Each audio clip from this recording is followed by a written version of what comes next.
It's perhaps an understatement to say that the climate's a tricky subject. It's a very complex system to understand, and these days, of course, there's an awful lot of talk about which direction it might be heading.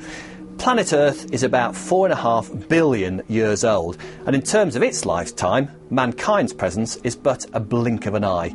The current climate we find so easy to live in has not always existed. It took about 1 billion years to cool down enough to allow the oceans to form.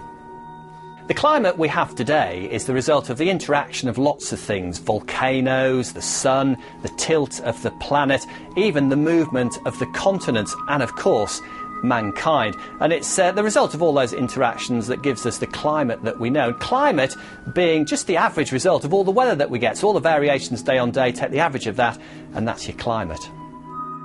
Consider the polar ice caps. For thousands of years they've been shrinking in summer and expanding in winter. But as these NASA pictures show, now we have the wherewithal and satellites to measure them, we discover that over the last 30 years, the amount of Arctic sea ice left at the end of summer has been getting smaller and smaller. The amount of ice at the poles is worrying people because of what's called the albedo effect, which is all to do with reflected light.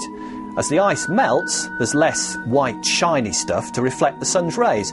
As a result, the water absorbs more sunlight and warms up. And the more open water, the more the sun heats it. Less ice, meaning higher temperatures. It's a feedback loop, and it can reach a so-called tipping point where the changes suddenly accelerate out of control.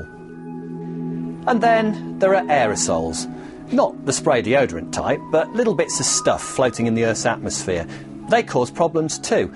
They can occur naturally from things like pollen or sand, or they come from man-made things like smoke. Now, these little bits of dust cause the water in the air to form droplets around them, which then make clouds, which play an important role in regulating the Earth's climate. Some particles reflect sunlight and cool the atmosphere, where others absorb it, warming it. And when the air gets too hot, clouds can't form, resulting in more heat, potentially leading to drought. And all of this finally brings us to the greenhouse effect. It's what keeps the Earth nice and cosy.